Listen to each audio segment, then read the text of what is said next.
जो लोग मेरे इस चैनल पर नए हैं या फिर मेरा ये वीडियो किसी और सोशल मीडिया प्लेटफॉर्म पर देख रहे हैं, वो मेरा YouTube channel political Tamasha with doctor Arshi को सब्सक्राइब करके वहां पे लगी बेल आइकॉन को जरूर दबा दें ताकि आपको हमारे आने वाले हर वीडियो की अपडेट्स मिलती रहे। और दोस्तों, अगर आपको हमारा काम पसंद आता है, हमारे वीडियोस पसंद आते हैं तो www.patreon.com/dr अर्शी खान पर जाकर डोनेट करके आप हमारे काम को सपोर्ट कर सकते हैं। तो चलिए आज के सियासी तमाशे के सफर को शुरू करते हैं।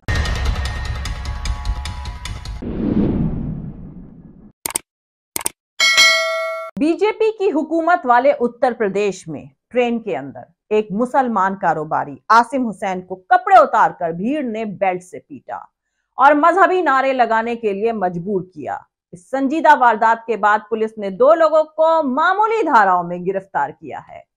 सांसद से लेकर टीवी तक पर बैठे नफरती गिद्ध दिन रात देश में नफरत बांट रहे हैं और उसका रिएक्शन भी लगातार देखने को मिल रहा है। सोचिए, ट्रेन की उस बोगी में कोई भी एक ऐसा इंसान नहीं था जो इन जानवरों के हाथ पकड़कर उनको रोकने को कहता।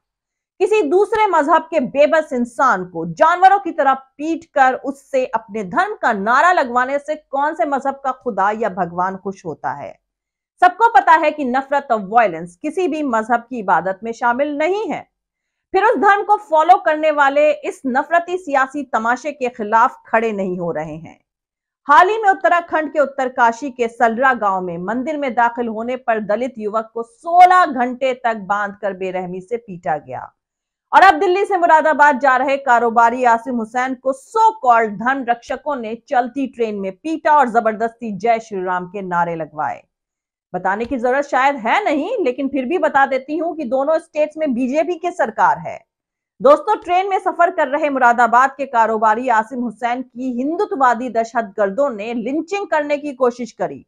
आसिम हुसैन का इल्जाम है कि लोगों ने उनकी दाढ़ी देखकर उन पर हमला किया और उन्हें मुल्ला चोर बोलकर दाढ़ी खींची, फिर जय श्री राम के नारे लगाने को कहा। जब उन्होंने मना किया तो उनके कपड़े उतारकर नंगा करके चलती ट्रेन में बेल्टों से पीटा। ये उस भारत के रोज की कहानी है जो दुनिया का सबसे बड़ा डेमोक्रेटिक सेक्युलर मुल्क कहा जाता है। सर, मैं देरी से चला था, मुरादाबाद के लिए। मुरादाबाद के लिए चला तो गाड़ी हापुड़ रुकी, हापुड़ से कुछ लोग चढ़े। ट्रेन में भीड़ बहुत थी। जब भीड़ बहुत थी, कुछ लोग आगे 8-10 लोग आगे आए और धक्काबाजी करने लगे। उसी दौरान एक आदमी पीछे से बोला, अरे चोर है, चोर, मुल्ला चोर है, चोर के होते हैं। तो एकदम जब उन लोग पीछे वाले ने कहा तो भी एकदम सबने मारना चालू कर दिया। मारते इतना मारा, एकदम मेरी दाढ़ी पकड़ हैजी, पहले बोले सब ऐसे ही होते हैं और इनसे कहो जय श्री राम के नारे लगाओ। मैंने मना कर दिया, मैं लगाऊंगा। तो इन्होंने मुझे लेटाल दिया और मेरे कपड़े उतार दिए और मुझे लेटाल दिया और इतना मारा साहब, बहुत ज्यादा मारा। मैं बिल्कुल अधमरा हो गया, मुझे नहीं पता क्या हूँ क्या नहीं हूँ।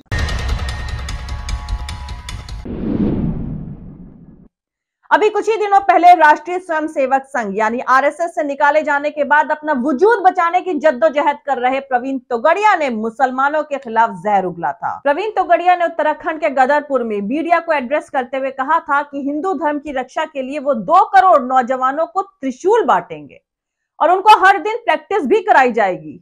इसके अलावा प्रवीण तोगड़िया ने एक रैली को भी एड्रेस करते हुए कहा था कि हम भारत के कॉन्स्टिट्यूशन को बदलकर मुसलमानों को सभी पदों से हटा देंगे, किसी भी मुसलमान को सरकारी पद पर नहीं रहने देंगे, साथ ही मुसलमानों को नए कॉन्स्टिट्यूशन में शामिल नहीं किया जाएगा। तोगड़िया ने आगे कहा था कि जब सऊदी अरब में कोई हिंदू प्रधानमंत्री नहीं बन सकता है तो हम भारत में भी किसी मुसलमान को प्रधानमंत्री, मुख्यमंत्री और जज नहीं बनने देंगे। ज्यादा बच्चे पैदा करने वालों को सरकारी अन्न नहीं, सरकारी हॉस्पिटल स्कूल में मुफ्त सेवा नहीं, बैंकों से लोन नहीं, सरकार की नौकरी नहीं और वोट डालने नहीं दिया जाएगा। एक ही कानून में 2 साल में पॉपुलेशन अनबैलेंस रुक जाएगा। और चौथा, ताकत प्राप्त करके हम भारत का संविधान बदलेंगे। संविधान बदलेंगे और संविधान बदलकर किसी भी कॉन्स्टिट्यूशनल पोस्ट पर मुसलमान को नहीं आने देंगे। We want to defend our country. हमें कोई मानवता, क्या सऊदी अरेबिया में हिंदू प्राइम मिनिस्टर प्रेसिडेंट बन सकता है? पाकिस्तान में बन सकता है? उनको शर्म नहीं आ रही है तो हमको ब्लॉक करने में शर्म क्यों आ रही? We will block them. और कॉन्स्टिट्यूशनल पोस्ट मानी PM, CM, minister, DM, collector, SP, जज नहीं बनने देंगे, नहीं बनने देंगे। तो आपको बता दूं कि प्रवीण तोगड़िया को आरएसएस से निकाल दिया गया था, जिसके बाद इन्होंने इंटरनेशनल हिंदू परिषद नाम का ऑर्गेनाइजेशन बनाया है। खैर, अब अहम बात यह है कि इन तमाम नफरती सियासी तमाशों के बीच भारत की सबसे बड़ी अदालत ने आखिरकार माना है कि टीवी के कुछ एंकर्स सोसाइटी को भड़का रहे हैं और खास किस्म का एजेंडा चलाने का औजार बन गए हैं। अदालत ने यह भी माना कि जो कंटेंट मुल्क की आवाम के सामने परोसा जा रहा है, उसके लिए टीवी चैनलों को मोटी रकम भी दी जा रही है। दोस्तों, हेट स्पीच पर सुनवाई करते हुए सुप्रीम कोर्ट ने नफरत फैलाने वाले न्यूज एंकरों को प्रोग्राम से हटाने और प्रोग्राम कोड का वायलेशन करने वाले न्यूज चैनलों पर भारी जुर्माना लगाने को कहा है। पर हकीकत शायद यही है कि इससे उनके सुधरने की कोई ज्यादा उम्मीद नहीं है। सिर पर हुकूमत का हाथ हो और मोटी कमाई हो रही हो तो सिर्फ फटकार से क्यों कोई डरने लगा। फिर भी उम्मीद है कि गोदी मीडिया पर लगाम कसी जाए तो बेहतर है। खैर दोस्तों, आपको बता दूं कि मुसलमानों के खिलाफ लगातार जहर उगलने वाले सुदर्शन टीवी के संपादक के खिलाफ एफआईआर दर्ज करने में हुई 5 महीनों की देरी पर chief justice of India D Chandrachud ने दिल्ली पुलिस को फटकार लगाई है। दरअसल कैपिटल दिल्ली में धर्म संसद के जरिए नफरती भाषण देने वाले लोगों के खिलाफ दिल्ली पुलिस की लापरवाही पर चीफ जस्टिस ने कड़ी फटकार लगाई है। Chief justice of India D.Y.. Chandrachud ने दिल्ली पुलिस के काम करने के तरीके पर सवाल उठाते हुए कहा है कि आपको आरोपियों पर एफआईआर दर्ज करने में 5 महीने का वक्त क्यों लगा और अब तक आप लोगों ने कितनी गिरफ्तारियां करी हैं। तो आपको बता दूं कि दिसंबर 2021 में हिंदुत्ववादी ऑर्गेनाइजेशंस ने दिल्ली में एक धर्म संसद ऑर्गेनाइज किया था, जिसके जरिए मुस्लिम कम्युनिटी के खिलाफ नफरत फैलाई गई थी। लेकिन दिल्ली पुलिस ने इस मामले की एफआईआर 4 मई 2022 को दर्ज करी थी। अब इस मामले पर सुप्रीम कोर्ट ने संज्ञान लिया है। Justice D.Y.. चंद्रचूड़ और जस्टिस पी.एस. नरसिम्हा की बेंच ने कहा है कि इस मामले की जांच में अभी तक कोई ठोस कार्रवाई नहीं करी गई है। सुप्रीम कोर्ट की बेंच ने दिल्ली पुलिस की तरफ से पेश हुए additional solicitor general K M. Nataraj को 2 हफ्तों में एक हलफनामा दाखिल करने का इंस्ट्रक्शन दिया है और दिल्ली पुलिस को अभी तक की जांच रिपोर्ट पेश करने के ऑर्डर्स दिए हैं। वैसे दोस्तों, बात नफरती सियासी तमाशे की हो रही है तो आपको बता दूं कि राहुल गांधी ने आरएसएस बीजेपी को असली टुकड़े टुकड़े गैंग, डर और नफरत की सियासत करने वाला करार दिया है। उन्होंने आरएसएस की बराबरी इजिप्ट में बैंड ऑर्गेनाइजेशन मुस्लिम ब्रदरहुड तक से करी है और आरएसएस को 21वीं सदी का कौरव बताते हुए कहा है कि धनवानों से उसकी सांठ-गांठ है। दोस्तों, भारत जोड़ो यात्रा के दौरान हरियाणा और पंजाब के रास्ते पद यात्रा कर रहे राहुल गांधी ने कहा था कि कौरव कौन थे। मैं आपको 21वीं सदी के कौरवों के बारे में बताना चाहता हूं। वो खाकी हाफ पैंट पहनते हैं, हाथों में लाठी लेकर चलते हैं और शाखा का आयोजन करते हैं। भारत के 2-3 अरबपति इन्हीं कौरवों के साथ खड़े हैं। अब अहम बात यह है कि राहुल गांधी के इतने तल्ख हमलों के बावजूद आरएसएस खामोश है। जरा सोचिए, जिस आरएसएस ने महात्मा गांधी की हत्या से जोड़े जाने वाले बयान पर राहुल गांधी को अदालत में घसीट लिया था, वो हाल में दिए गए उनके बयानों पर इतना हो हल्ला क्यों नहीं कर रहे हैं। हालांकि आरएसएस के नेता इंद्रेश कुमार ने पिछले दिनों जरूर राहुल गांधी की यात्रा पर सवाल उठाए थे। मीडिया से बातचीत में उन्होंने कहा था कि भारत में कई लोगों ने यात्राएं करी हैं, लेकिन राहुल गांधी नफरत वाली लैंग्वेज इस्तेमाल करते हैं। आरएसएस को लगातार निशाना बनाकर वो भारत को जोड़ने की नहीं बल्कि तोड़ने की कोशिश कर रहे हैं। लेकिन सियासी तमाशा यह है कि आरएसएस का टॉप लीडरशिप इस पर खामोश है।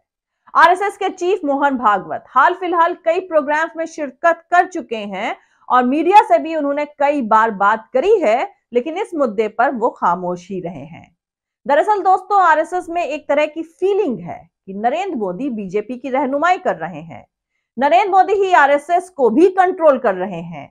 बीजेपी और आरएसएस के रिश्ते की इक्वेशन तेजी से बदल रही है और जाहिर है इससे संघ का एक बड़ा ग्रुप काफी अनकंफर्टेबल है। नरेंद्र मोदी की 2 बार लगातार भारी जीत और जनता के बीच उनकी पकड़ ने आरएसएस कार्यकर्ताओं पर भी असर डाला है और राय यह है कि आज अगर कार्यकर्ताओं को सरसंघचालक मोहन भागवत और प्रधानमंत्री नरेंद्र मोदी के बीच चुनना हो तो नरेंद्र मोदी के साइड में खड़े होंगे। जानकारों का कहना है कि मौजूदा वक्त में आरएसएस पूरी तरह नरेंद्र मोदी के कंट्रोल में है, लेकिन आरएसएस की ट्रेजेडी यह है कि वो कुछ कर नहीं सकते हैं और इसके पीछे की वजह है कि उनके ऊपर देश भर में मालेगांव से लेकर अजमेर और मक्का मस्जिद से लेकर समझौता एक्सप्रेस तक बम धमाके जो हुए हैं, उनके मुकदमे सरकार बदलने की सूरत में कभी भी खुल सकते हैं। देश के अलग अलग हिस्सों में हुए इन धमाकों में से एक में तो आरएसएस के टॉप के नेता इंद्रेश कुमार के खिलाफ चार्जशीट तक दाखिल हो चुकी है। नरेंद्र मोदी सरकार के आने के बाद इनमें से कई केस तो खत्म हो गए हैं, लेकिन कई मामलों में अभियुक्त अभी भी जेल के अंदर हैं। दोस्तों, पुराने वक्त में संघ एक एथिकल ताकत के तौर पर काम करता रहा था और सियासी मैदान में वो खुले तौर पर नहीं दिखता था, लेकिन जानकारों के मुताबिक पिछले सालों में चुनाव के सिलसिले में जिस तरह से खुलकर आरएसएस कार्यकर्ताओं का इस्तेमाल हो रहा है, उसके चलते बीजेपी और आरएसएस में जो एक फासला और फर्क दिखता था वो पूरी तरह खत्म हो चुका है। जबकि महात्मा गांधी की हत्या के बाद संघ पर लगे बैन को खत्म करने की एक शर्त आरएसएस को सियासत से दूर रखने की थी। आरएसएस ने 1970-1980 के दशक में कुछ ऐसे फैसले लिए जिससे वो सीधे सीधे किसी सियासी दल के साथ खड़ा नहीं दिखा। 1977 में उसने जनसंघ को उस नए राजनीतिक संगठन में विलय करवाया जिसे इंदिरा गांधी का सामना करने के लिए तैयार किया गया था। 1984 में इंदिरा गांधी की हत्या के बाद देश की एकता के हवाले से संघ ने राजीव गांधी को अपना सपोर्ट दिया, जबकि बीजेपी 1980 में तैयार हो चुकी थी। तो आपको बता दूं कि आरएसएस के सीनियर नेता नानाजी देशमुख ने अपने एक आर्टिकल में राजीव गांधी को सपोर्ट करने की बात कही थी, लेकिन नरेंद्र मोदी ने जिस तरह से हिंदुत्व के एजेंडे को पूरी तरह अपने हक में कर लिया है, संघ के लिए खुद को बीजेपी से दूर रखना भी शायद मुमकिन नहीं है। अब सियासी तमाशा यह है कि आम समझ के उलट हिंदुत्ववादी ताकतों ने राहुल गांधी की यात्रा को सही नहीं ठहराया है, लेकिन साथ ही वो एक दिलचस्प वाकये की तरफ इशारा करते हैं, वो है राम मंदिर के कंस्ट्रक्शन का क्रेडिट।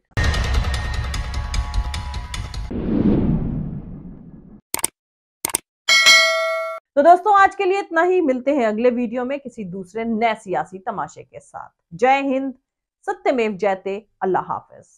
दोस्तों, हमारा पूरा वीडियो और दूसरे और वीडियोस देखने के लिए हमारा YouTube channel political Tamasha with doctor Arshi को सब्सक्राइब करके वहां पे लगी बेल आइकॉन को जरूर दबा दें ताकि आपको हमारे आने वाले हर वीडियो की अपडेट्स मिलती रहे। और दोस्तों, अगर आपको हमारा काम पसंद आता है, हमारे वीडियोस पसंद आते हैं तो www.patreon.com/dr अर्शी खान पर जाकर डोनेट करके आप हमारे काम को सपोर्ट कर सकते हैं। दोस्तों, अगर आपको हमारा वीडियो पसंद आता है तो लाइक और शेयर करना हरगिज नहीं भूलें। आप हमें फॉलो भी कर सकते हैं हमारे ट्विटर, इंस्टाग्राम और फेसबुक पेज पर। मेरा ट्विटर हैंडल है @arshi Aziz Khan। Thank you. मिलते हैं अगले वीडियो में।